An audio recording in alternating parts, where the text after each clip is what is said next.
Kevin O'Brien. You can hear me in a minute, I think. We get this on. Can you hear me out there? Yeah. Oh, you can. There we go. That's even better. Okay, my company is called the Theater of the Word Incorporated.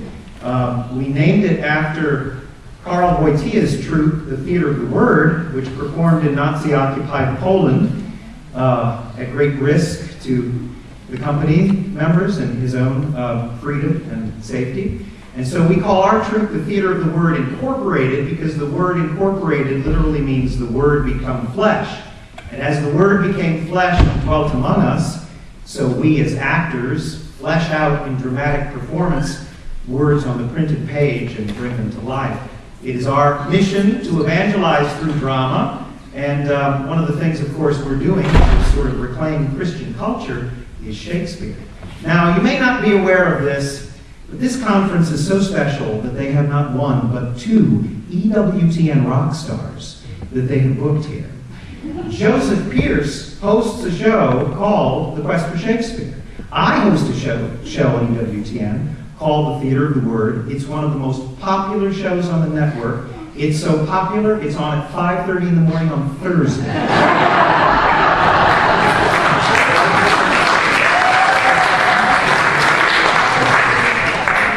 You're a really good audience. I think we might do Hamlet as a comedy. So you might recognize us from stuff we've done on EWTN. But of course, what Joseph Pearce has been doing with that series, and we appear with him in The Quest for Shakespeare, it's what he's doing with his books, what the scholars here are doing, and that is not merely trying to make a case for the Catholic Church, which is part of it, and Shakespeare's Catholicism, but really reclaiming Western culture. Because if we lose Shakespeare, we've lost one of the foundations of our culture. And I don't know if you're aware of how bad the problem is, but when I work with young actors who haven't worked with me before, and if we do Shakespearean stuff, they will look at me and smirk if I suggest, for instance, that the character they're playing is not openly homosexual, or that the message of the play is not nihilism and that nothing matters in life. Not only has the scholarship taken a dive, but the productions have taken a dive. Shakespeare is rarely produced anymore for the meaning that's actually in the shows, and a kind of postmodern cynicism is imposed, and of course a political agenda is imposed on just about everything people do when they produce Shakespeare these days. So part of what we're doing is trying to reclaim him. Part of what I've done through Ignatius Press, Joseph Pearce is the editor of the Ignatius Press critical editions. They've done several, they focused on several of Shakespeare's plays already, 2 of which I've done the audiobook versions of. I'm the only person in the world to have performed every role in a Shakespeare play, and I did that with Macbeth and The Merchant of Venice for Ignatius Press audiobooks, and I know that really sounds bad, but it actually works. Also, my actors and I are the only actors on earth to have performed in Woonsocket, Rhode Island, and Woonsocket, South Dakota.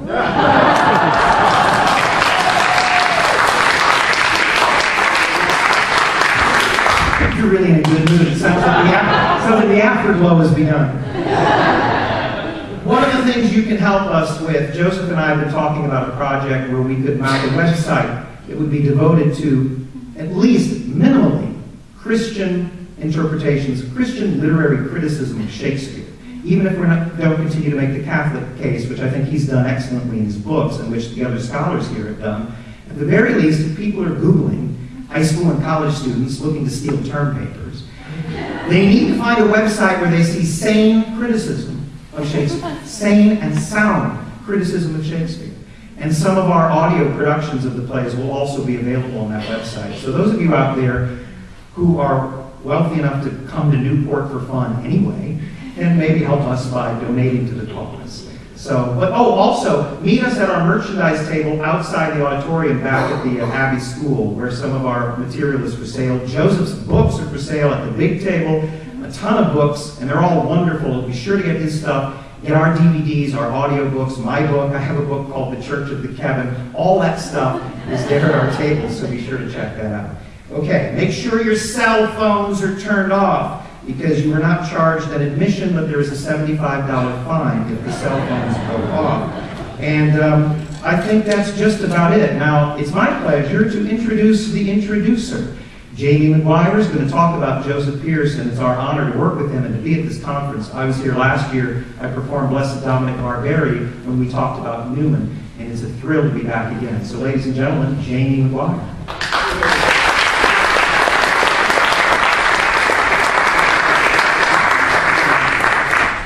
Thank you, Kevin, not only for all of your great artistic ability and brilliance, but your wonderful humility.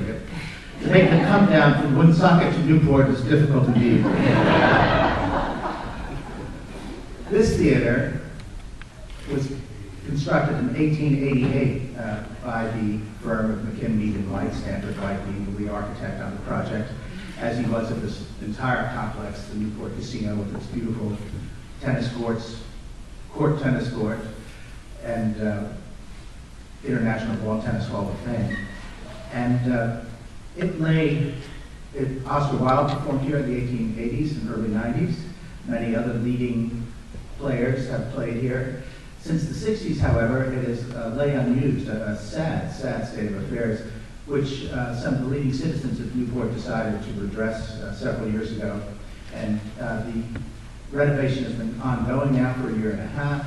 The official opening is the last Saturday of this month when HMS Pinafore will be performed, and you're getting an advanced preview of this historic and gorgeous place, so I'm glad that you're here, and I hope you enjoy what you're about to see. This will be scenes from Hamlet, narrated by Joseph Pearce, who Kevin has in fact already introduced very, very ably. He is the author of many books, the editor of the St. Austin's Review, a writer in residence at Ave Maria University, and I'm delighted and pleased to welcome Peter, Ward, and Joseph here, and hope you enjoy what you're about to experience. Thank you.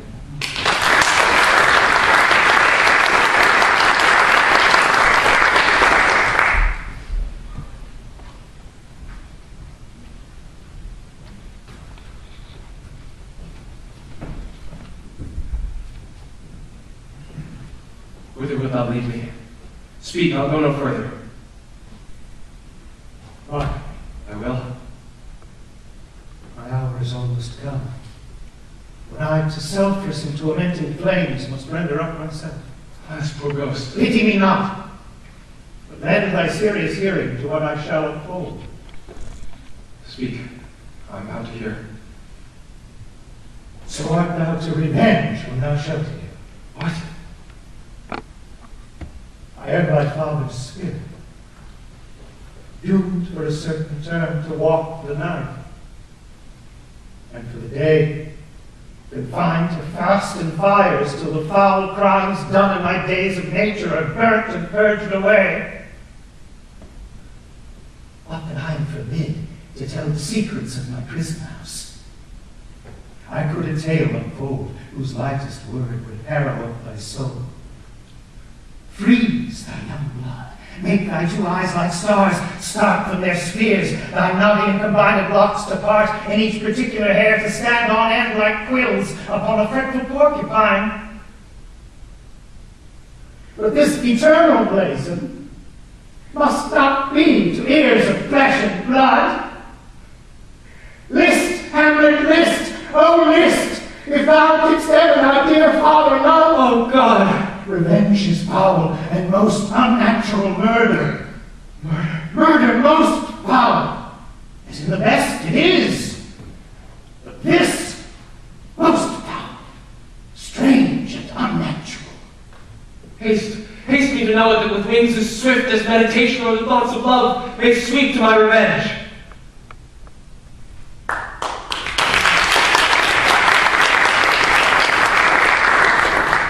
The first documentary record of Shakespeare's Hamlet is its entry in the Stationers' Register on July 26, 1602. But the play itself seems to have been written and performed as early as 1598. Shakespeare's principal source of the play was an earlier play of the same name, based on an old Norse folk tale. The scholars now call the Hamlet, meaning original Hamlet, which was probably written by Thomas Kyd, best known for his Spanish tragedy of around 1589. Although Kidd's play has been lost to posterity, it seems certain that it was performed regularly by the Chamberlain's men during the early 1590s, and as such, it is very likely that Shakespeare acted in it during that period. He would therefore have known the earlier play very well, and was evidently prompted to write his own version of it. It is reasonable to conjecture that he chose to do so as a reaction against the tone or content of the original. Shakespeare had already been provoked into writing his play King John as a reaction against the anti-Catholic bias of an earlier play entitled The Troublesome Reign of King John. And a few years later, he would write King Lear to counter a similar bias in a play entitled The True Chronicle History of King Lear and His Three Daughters, which was possibly written by George Peele. It seems probable, therefore, that Shakespeare wrote Hamlet to counter aspects of the earlier play with which he disapproved and to which he wished to make a literary riposte. Since the Hamlet is no longer extant, it is impossible to know what exactly Shakespeare found objectionable in the earlier version. But the fact that Kidd was tried and imprisoned for atheism in 1593 suggests that Shakespeare sought to baptize the drama with his own profoundly Christian imagination.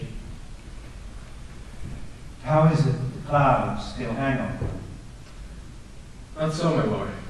I am too much in the sun. Good Hamlet, cast thy nighted colour off, and let thine eye look like a friend on Denmark. Do not forever with thy veiled lids seek for thy noble father in the dust. Thou knowest 'tis common, all that lives must die, passing through nature to eternity. Ay, madam, it is common. If it be, why seems it so particular with thee?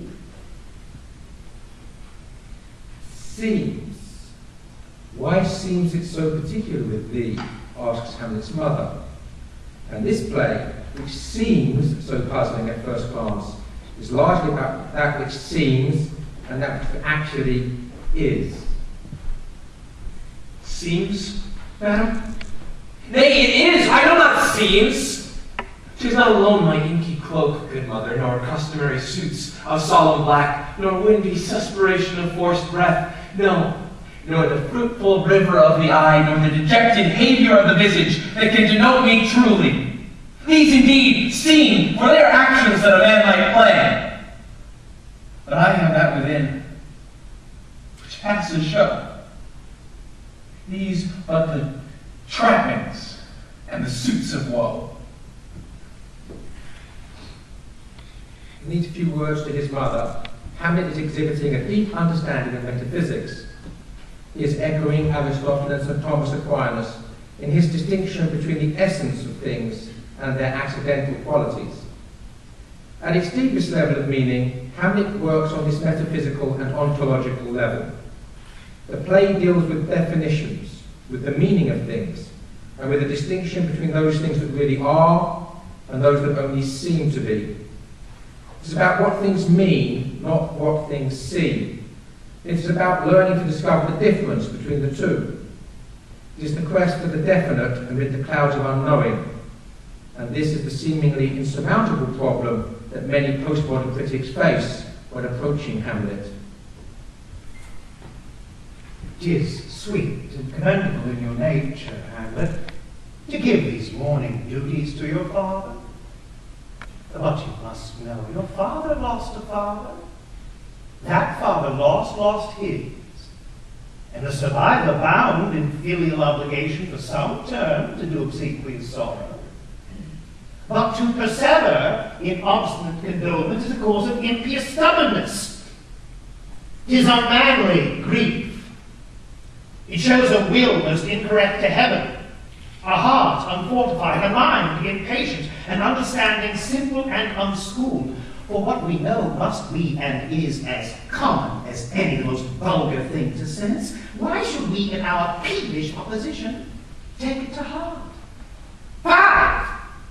'Tis a fault to heaven, a fault against the dead, a fault to nature, to reason most absurd, whose common theme is death of fathers, and who still hath cried, from the first corpse till he that died today. This must be so. We pray.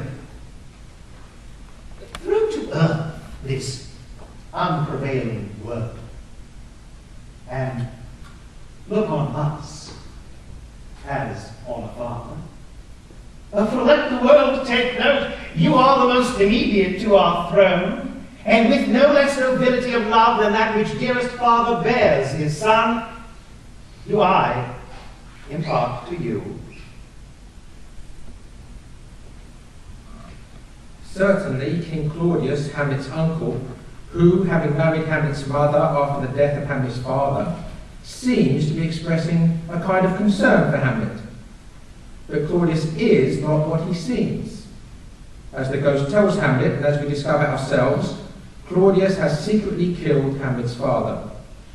Having thereby usurped the throne of Denmark, Claudius has good cause to be wary of Hamlet and to be wary of everyone.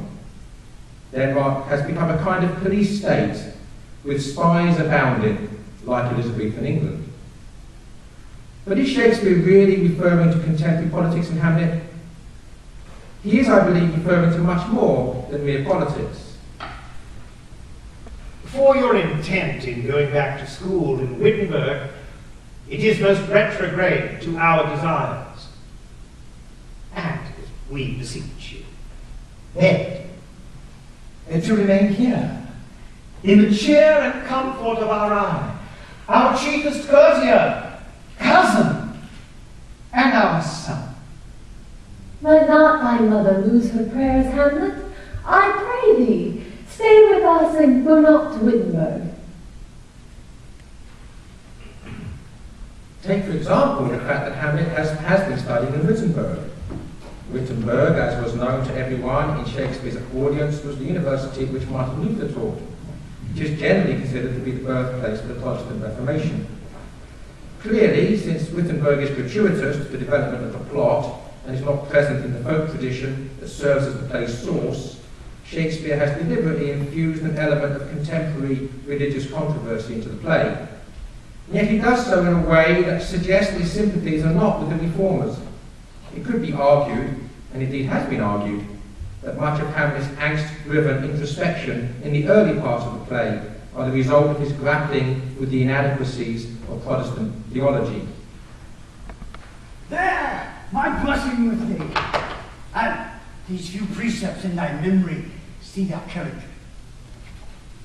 Give thy thoughts no voice, no tongue, and in the unproportioned voice, thought is act. Neither a bower nor a linder be, for lone oft loses both itself and friend, and borrowing dulls the edge of husbandry. But this above all, to thine own self be true, for then it must follow as the night the day, thou canst not then be false to any man.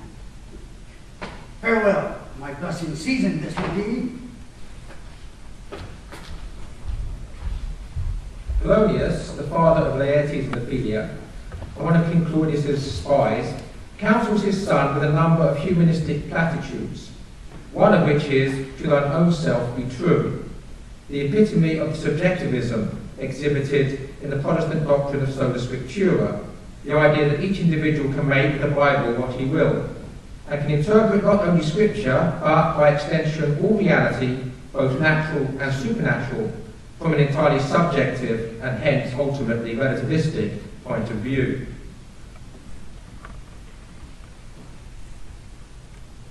Cut off, even in the blossoms of my sin, unhouseled, disappointed, unanelled, no reckoning made but set to my account with all my imperfections on my head. Oh, horrible, horrible, most horrible. The archaisms, unhouseled, disappointed, and unannaled, refer to the Catholic sacraments of communion, penance, and extreme unction, all of which were snatched away from him by his sudden death, as they had been snatched away from English Catholics, leaving him cut off in the blossoms of his sin, with all his imperfections on his head. It is for these unabsolved sins that the ghost is being punished, not for the fact that King Claudius has not been avenged for murdering him. It is imperative that this crucial fact is noted and remembered, not least because it saves us from the error of believing that Hamlet has to avenge his father so that his ghost can rest in peace. This is emphatically not the case. Hamlet's vengeance is demanded by justice, by the moral law, and has nothing to do with his father's punishment for his own sins. The ghost's sins will be purged away through suffering, regardless of whether Hamlet brings King Claudius to justice. The other evidence for the ghost's Catholicism is in his final words to Hamlet at their first meeting. Adieu. Adieu. Hamlet. Remember me.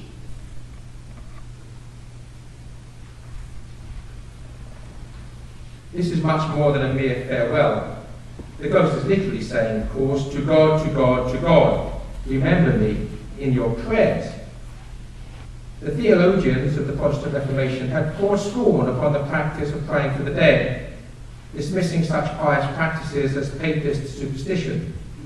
And yet here we see the dead actually requesting the prayers of the living. Furthermore, and this is further evidence of Shakespeare's intimate knowledge of Catholic prayers and practices, Hamlet does as his father's spirit has asked of him when he utters the Latin phrase hic et ubique, which is a reference to a Catholic prayer for the dead. Remember thee. Aye, thou poor ghost, while memory holds a seat in this distracted globe, remember thee. Yea, from the table of my memory, I'll wipe away all trivial fond records, all saws of books, all forms, all pressures past that youth and observation copied there. And thy commandment, all alone shall live within the book and volume of my brain. Yes, by heaven! My tables. Even as I set it down, that one may smile, but smile, be a villain. Oh, most pernicious woman. Smiling, smiling. Damn it, villain. So, there you are. Now to my word. It is adieu, adieu, remember me, I've sworn it. My lord! My lord! Lord Hamlet! Lord Hamlet, how is it, my noble lord? What news, my lord? Oh, wonderful. Good, my lord, tell it. No, you reveal it. Not I, my lord, by heaven. Nor I, my lord. How say you then? Would heart of man once think it, will you be secret? I, by heaven, By my heaven, lord. my lord. Never make known what you have seen tonight. My lord, we We will will not. Nay, but swear it. In faith, my lord, not Nor I, my lord, in faith. Upon my sword. We have sworn, my lord, already. Indeed, upon my sword, indeed. Swear. Oh, boy, sayest thou so? Art thou there, Trepenny? Come on, thou hear this fellow in the cellar, consent to swear. Propose the oath, my lord. Never to speak of this that you have seen. Swear by my sword. Swear. Hic et ubique. Then we'll shift our ground.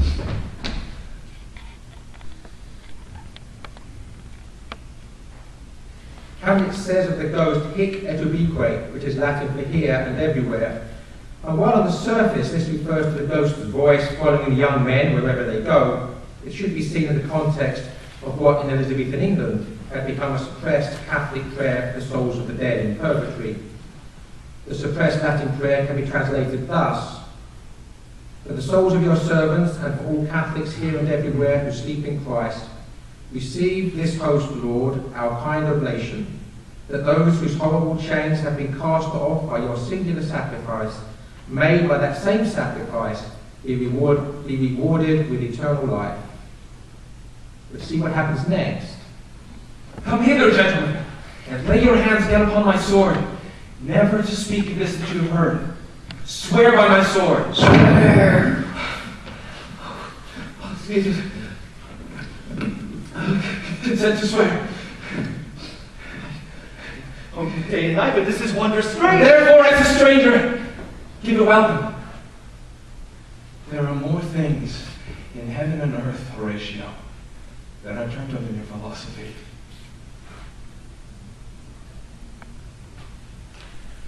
Why does Hamlet go to such trouble to insist that his friends swear upon his sword? 5 times he or the ghost insist upon it. Commenting on this scene, Samuel Johnson, citing the Shakespearean actor and producer David Garrick as his authority, wrote, quote, that it was common to swear upon the sword, that is, upon the cross which the old swords had upon the hilt, end quote. This practice, which dates back until at least the Crusades, not only makes the sword synonymous with the cross, but makes of the whole drama something of a crusade. Hamlet and his confreres are swearing upon the cross because they are at war with the infidel. King Claudius and Polonius and the company of spies with which they surround themselves are at war with the cross. It is also interesting that Hamlet insists that swearing in faith alone is not enough, an insistence that resonates powerfully with the religious controversies of the Reformation. Horatio and Marcellus both swear in faith, but they will not divulge what they have seen. But Hamlet and the ghost both demand they swear upon the sword.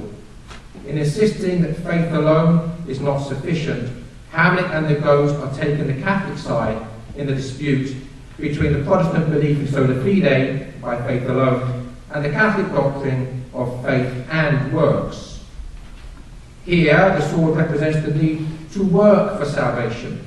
Merely believing that we are saved is not enough. The sword, qua sword, shows that we must fight for what we believe in, and the sword, qua cross, shows that we must live self-sacrificially by taking up our cross and following Christ. In both cases, suffering cannot be avoided. It is therefore little wonder that Hamlet suffers greatly throughout the play. But the cause of his suffering seems to be a broken heart, at least to Ophelia's father, Polonius, who uses his daughter as bait and sets himself in hiding to spy upon Hamlet and test if what seems to be lovesickness actually is. Ophelia, what you hear? Gracious, so please you, we will bestow ourselves. Here, read on this book. I hear him coming. Let us withdraw.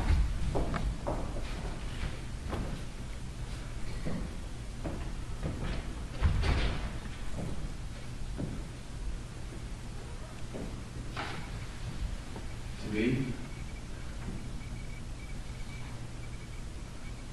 Or not to be? That is the question.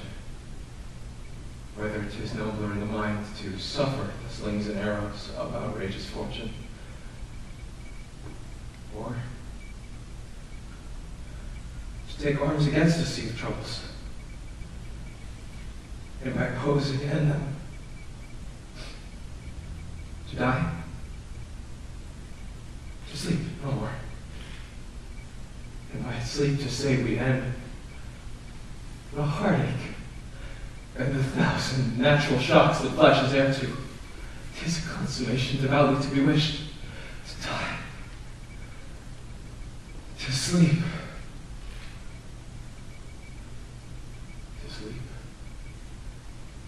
perchance to dream. There's the rub. For in that sleep of death, what dreams may come when we have shuffled off this mortal coil must give us pause. There's the respect that makes calamity of so long life.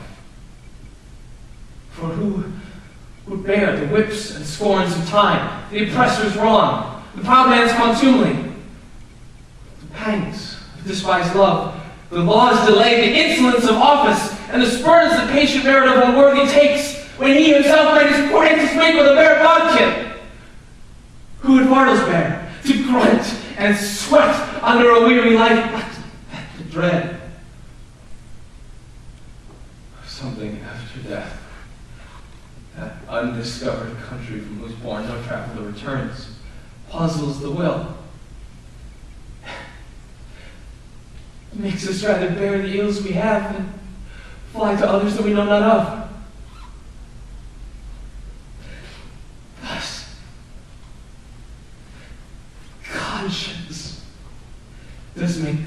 once at us all.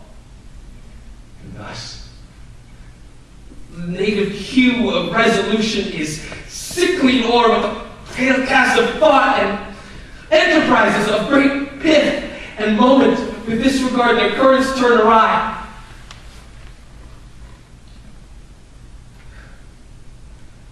And lives the name of action.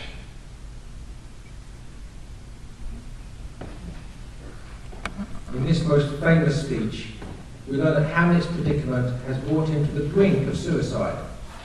And it is only Hamlet's Christian conscience, or at any rate his fear of hell, that keeps him from acting upon his desire to end his own life. Soft enough, fair Ophelia. Live in thy orisons be all my sins remembered.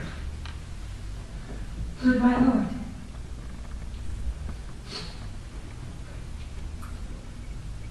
How does your honor for this many a day? I only thank you. Well. My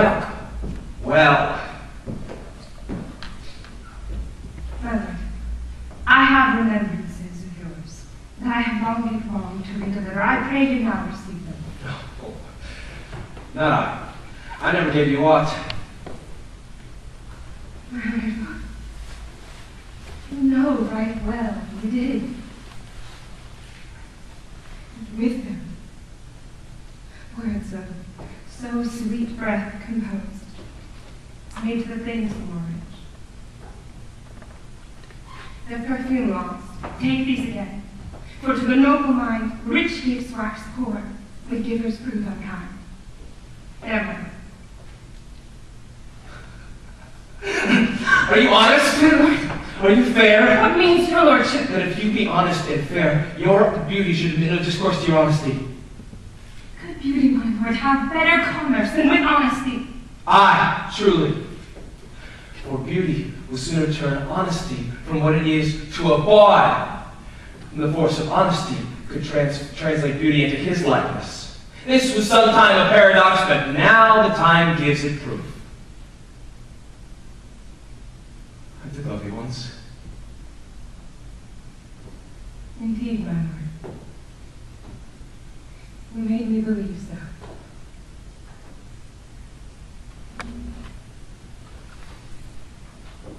If indeed Hamlet loves, or once loved Ophelia, why is he suddenly so wantonly cruel with her?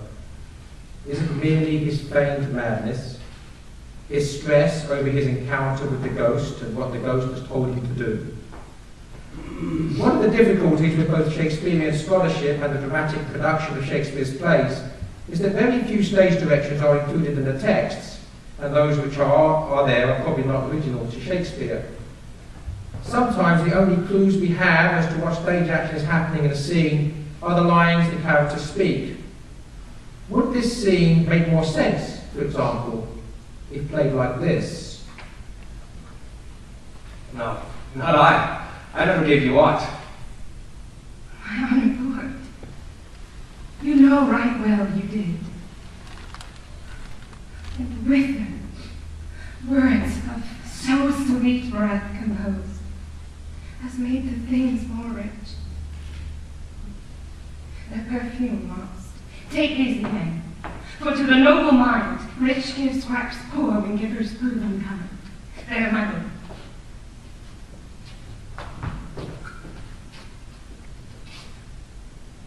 Are you honest? Are you fair? That means That if you be honest and fair, your beauty should admit no discourse to your honesty.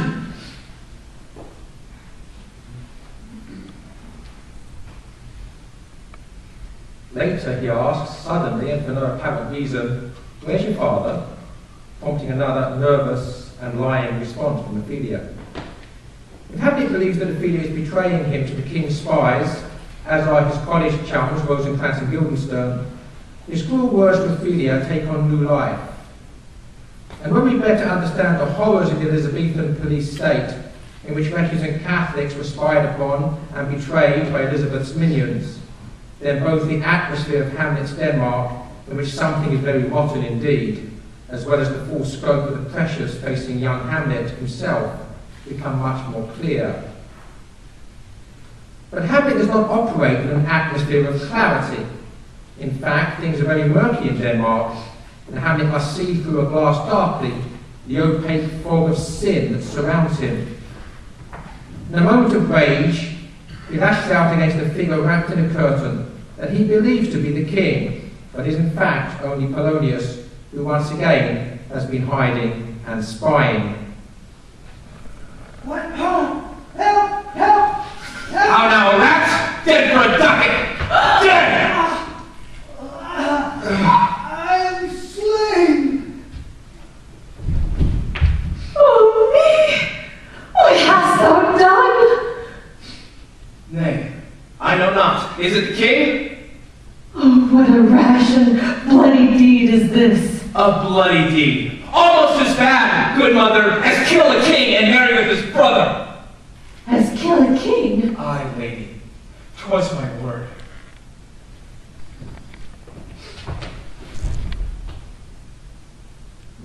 Oh, thou wretched, rash, intruding fool. Farewell.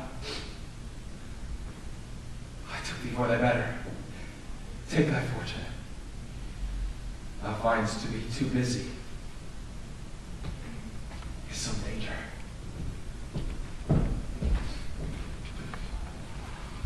After Hamlet unwittingly and rashly kills Polonius in Act 3, King Claudius sends Hamlet off to England, hoping he will be dispatched in the process. But Hamlet survives the king's murderous machinations, making his way back to Denmark. At the same time, however, another character hies himself to Denmark, Laertes, Polonius' son, intent on revenge. As Hamlet seeks revenge against Claudius for murdering his father, so Laertes seeks revenge against Hamlet for murdering his. The doors are broken. Where is this king? Oh, thou vile king. Give me my mother! Help me, good Laertes! That drop of blood that's cold proclaims me bastard. Cries cuckold to my father. Brands the harlot even here, between the chaste, unsmirched brow of my true mother. Is the cause, Laertes, that thy rebellion looks so giant-like? Let him go, Gertrude. Do not fear our person. There's such divinity doth hedge a king that treason can but peep to what it would act little of his will. Tell me, Laertes, why thy rebellion looks so giant-like. Let him go, Gertrude. Speak, man. Where is my father? Dead. But not by him. Let him demand his full. How came he dead? I'll not be juggled with. To hell allegiance. Vows to the blackest devil. Conscience and grace to the profoundest pit. I dare damnation. To this point I stand, that both the worlds I give to negligence, let come what comes, only I'll be revenged most thoroughly for my father.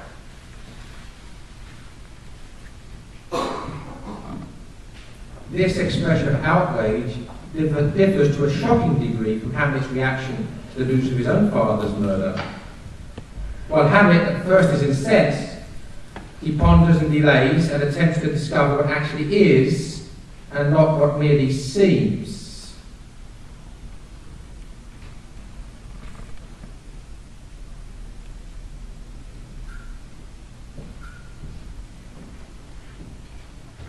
The spirit that I have seen may be a devil. The devil hath power to assume a pleasing shape, yea, and perhaps out of my weakness and my melancholy, as he is very potent with such spirits, abuses me to damn me. I'll have grounds more relative to this. Whereas Hamlet goes to great pains to ensure that his father's spirit is an honest ghost and not a demon intent on deceiving him into sinful acts, Laertes proclaims his hellish allegiance to the blackest devil if it will assist him in his desire for vengeance. And why not? He had been taught by his father that the one axiomatic truth was to be true to himself above all else. Why should Laertes allow anything even the threat of hell itself, to come between him and his desire to be true to his own lust for revenge. His words follow logically from the precepts he had received from his dear father. Laertes, was your father dear to you? Or are you like the painting of a solemn face without a heart? Why ask you this? Not that I think you do not love your father, but that I know love's begun of time. And that I see in passages of proof, time qualifies the spark and fire. There lives within the very flame of love a kind of wick or snuff that will abate it. For the Christian, God is love, and St. Paul tells us that love never ends. But notice how, for the sinful king, love is not eternal. It is, by comparison, self-extinguishing. It burns itself out like a mere passion of the flesh. But Claudius does not stop at painting such a dismal picture of love. He soon takes up the subject of goodness and compares it to a disease, a pleurisy. For nothing is it alike goodness yet. And goodness, growing to a pleurisy, dies of his own too much. What we would do, we should do when we would, for this would changes and hath abatements and delays as many as there are tongues, or hands, or accidents, and then this should is like a spendthrift sigh that hurts by easing. Hamlet has apparently dithered and delayed for the entire duration of the play, vacillating with soliloquized spendthrift sighs between what he would do and what he should do. He has hesitated to take his own life during his moment of deepest despondency, and has hesitated to take the king's life during many moments of introspective circumspection. Yet, as we have seen, his delay was virtuous, avoiding the temptation to suicide in the knowledge that it was a sin, punishable after death, and avoiding the killing of the king until he was sure that the ghost was honest and that the king was indeed guilty of cold-blooded murder. The king, on the other hand, is employing rhetoric to tempt Laertes to rash judgments and to the instant gratification of his lust for revenge. But to the core of the ulcer. Hamlet comes back. What would you undertake to show yourself your father's son in deed more than words?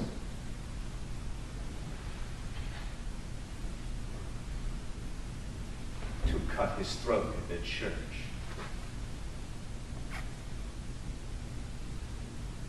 No place indeed should murder sanctuarize. Revenge should have no bounds.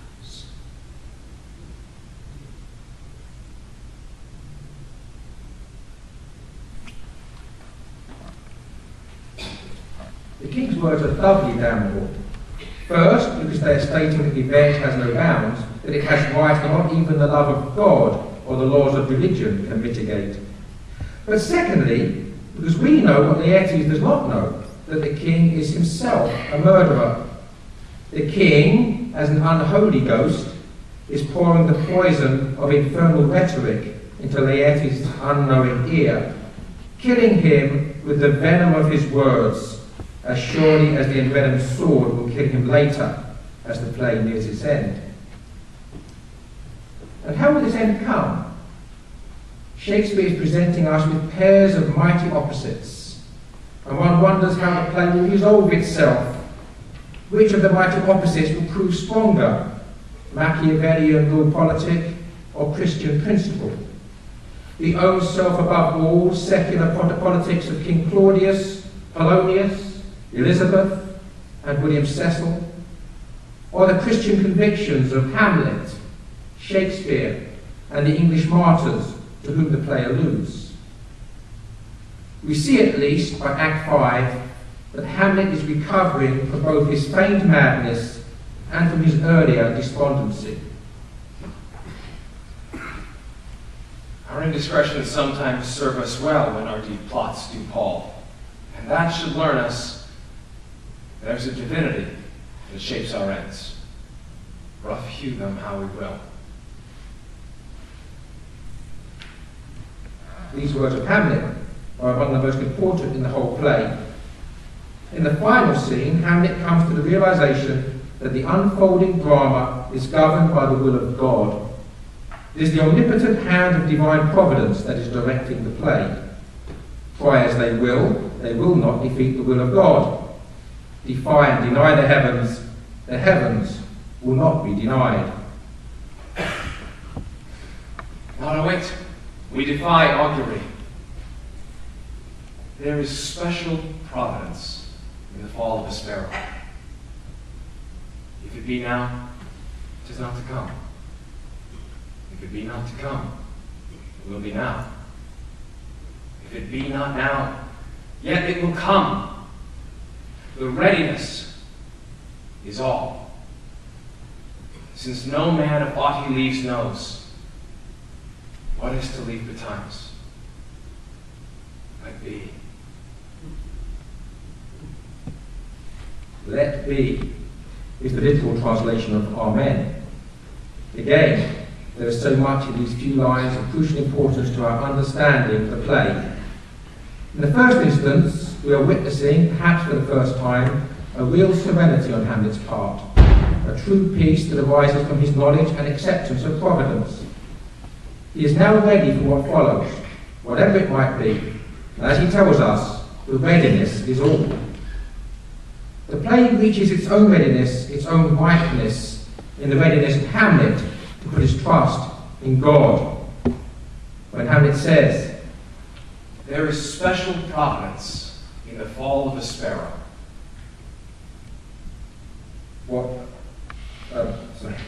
What should that remind us of? Are not 2 sparrows sold for a farthing? And one of them shall not fall on the ground without your Father. The very hairs of your head are all numbered. Fear ye not, therefore. Ye are of more value than many sparrows. 2 verses later we hear, think not that I am come to send peace on earth. I came not to send peace, but a sword. For I am come to set a man at variance against his father, and the daughter against her mother, and the daughter-in-law against her mother-in-law. And a man's foes shall be they of his own household. He that loveth father or mother more than me is not worthy of me. And he that loveth son or daughter more than me is not worthy of me. And he that taketh not his cross and followeth after me is not worthy of me. He that findeth his life shall lose it. And he that loseth his life for my sake shall find it. And herein lies the problem that prevents postmodern critics from understanding the play. They are not seeing the play as Shakespeare means them to see it. They are seeing it from a worldly and not an otherworldly perspective. They are not meant to see as man sees, but as God sees. They are meant to see the drama through the eye of the needle of Christian paradox. They must understand that we must lose our lives in order to gain it, and that the first shall be last and the last first. This is madness to the eyes of the world, but to those who have the eyes of faith, it is the beginning of wisdom. As Hamlet himself insists, there is a divinity that shapes our ends. And since this is so, we have to learn to see the events that shape our ends from the perspective of the divine. And few things bring us closer to that perspective than the memento mori, the reminder of death, which of course we see in the graveyard scene. And Laertes, after mortally wounding Hamlet, is himself wounded by his own poisoned sword. He thus becomes very mindful of death in his own dying moments, and with his dying breath seeks forgiveness and repents. And Hamlet, likewise wounded by the poisoned sword and dying, forgives Laertes, who with Claudius's help has murdered him. And now, a moment after seeing his mother die from drinking poison that Claudius intended for Hamlet, and after forcing Claudius to drink at the same cup he had poisoned, Hamlet bids us farewell. Wretched queen, adieu. You that look pale and tremble at this chance, that are but mutes or audience to this act. Oh, had I but time, as this fell sergeant death is strict in his arrest, oh, I could tell thee. But let be. Horatio, I'm dead.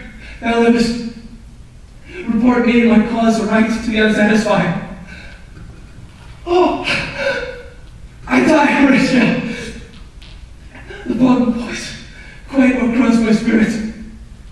I cannot live to hear the news from England. But I do prophesy the election lights on Fort Ross. He has my dying voice, so tell him, Horatio. With these currents, more or less, than I have solicited. The rest is silence.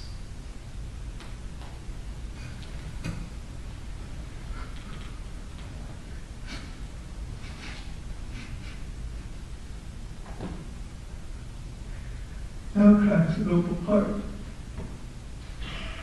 Good night, sweet prince. The flights of angels singing to thy rest.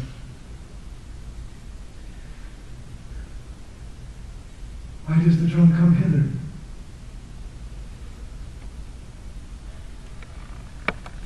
The drum that Horatio hears is the approach of young Fortinbras of Norway, Hamlet's dying choice to succeed him, who will claim a right to the Danish throne and restore order and sanity once more to Denmark. The full resolution arrives from off stage, and so the play ends. But what of Hamlet's death? And what of Ophelia's? Can we really be satisfied by their destruction? Perhaps not. In an ideal world, the innocent will not fall victim to the sins of others. But we don't live in an ideal world, but a fallen one. And this is the world in which Shakespeare and all his characters reside. Shakespeare is not writing Christian fantasy, but Christian realism. And this entails martyrdom and suffering on the part of the innocent. This is the real world in which Shakespeare found himself. A world in which people he knew were brutally executed merely for being Catholic priests. There is no guaranteed happy ending in this life. And if we are indeed to live happily ever after, it is in the next life, not in this one. In the same way that the resolution of the play, Hamlet, comes from offstage and is set from behind the scenes, so our true resolution comes from beyond this world. For all the world's a stage, and our true happiness, our joy, happens offstage after the final curtain has fallen. And Shakespeare's great gift is the way in which he is always pointing offstage to the deeper reality that is beyond it. Thank you.